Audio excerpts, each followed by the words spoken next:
BC న్యూస్కు స్వాగతం. ప్రజలకు అభివృద్ధి సంక్షేమాన్ని అందిస్తున్న ఏకైక ప్రభుత్వం కూటమి ప్రభుత్వం. ఆర్వో ప్లాంట్ ప్రారంభోత్సవ కార్యక్రమంలో పాల్గొన్న ఎమ్మెల్యే ఇంటూరి ఘన స్వాగతం పలికిన ఎర్రారెడ్డిపాళెం పంచాయతీ ప్రజలు. ముఖ్యమంత్రి నారా చంద్రబాబు నాయుడు సారథ్యంలోని కూటమి ప్రభుత్వం అభివృద్ధితో పాటు సంక్షేమాన్ని ప్రజలకు అందిస్తోందని ఎమ్మెల్యే ఇంటూరి నాగేశ్వరరావు పేర్కొన్నారు. లింగసముద్రం మండలం ఎర్రారెడ్డిపాళెం గ్రామంలో కొత్తగా ఏర్పాటు చేసిన ఆర్వో ప్లాంటును గురువారం రాత్రి కందుకూరు శాసనసభ్యులు శ్రీ ఇంటూరి నాగేశ్వరరావు ప్రారంభించారు.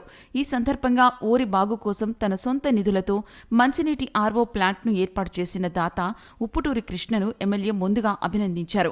అనంతరం ఎమ్మెల్యే మాట్లాడుతూ గత ప్రభుత్వంలో రాష్ట్రాన్ని ఆర్థికంగా చిన్నాభిన్నం చేసి తన సొంత ప్రయోజనాలకు ముఖ్యమంత్రి పదవి వాడుకున్న వ్యక్తి జగన్మోహన్ రెడ్డి అని విమర్శించారు. కానీ తమ ప్రభుత్వంలో రాష్ట్ర ముఖ్యమంత్రి శ్రీ నారా చంద్రబాబు నాయుడు మరియు ఉప ముఖ్యమంత్రి శ్రీ కొణిదెల పవన్ కళ్యాణ్ సారథ్యంలో ప్రజలకు సుపరిపాలన అందిస్తుందని తెలిపారు. రాష్ట్ర యువ నాయకులు మరియు మంత్రివర్యులు శ్రీ నారా లోకేష్ యువగళం పాదయాత్ర సందర్భంగా ప్రకాశం జిల్లాను పారిశ్రామికంగా అభివృద్ధి చేస్తామని చెప్పిన మాట ప్రకారం రామాయపట్నం, బీపీసీఎల్, ఇండోసోల్ భారీ పరిశ్రమలతో పాటు వాటి అనుబంధం పరిశ్రమలను మన నియోజకవర్గంలో ఏర్పాటు చేస్తున్నారని, వాటి ద్వారా మన నియోజకవర్గంలో ఉన్న నిరుద్యోగ యువతీ యువకులకు మంచి ఉద్యోగ అవకాశాలు వస్తాయని తెలిపారు.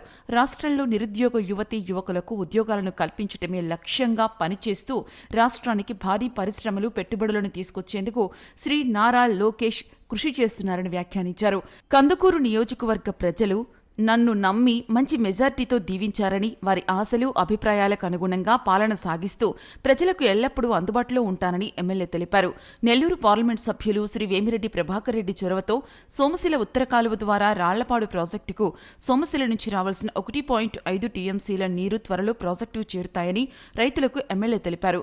గత ప్రభుత్వం చీకటి జీవోలతో ప్రజలకు తెలియకుండా పరిపాలన సాగించిందని, దానిలో భాగంగానే గత ప్రభుత్వంలో 3,000 ఎకరాలను జిందాల్ కంపెనీకి చెప్పినట్లు తెలిపారు. ఎర్రారెడ్డిపాళెం ప్రజలకు ఎటువంటి కష్టం రాకుండా చూసుకునేందుకు తానున్నానని ప్రజలకు ఎమ్మెల్యే భరోసా ఇచ్చారు. ముందుగా ఈ కార్యక్రమానికి విచ్చేసిన ఎమ్మెల్యే గారికి గ్రామస్తులు, మహిళలు, పార్టీ నాయకులు, కార్యకర్తలు రథంపై ఊరేగిస్తూ ఘనంగా స్వాగతం పలికారు.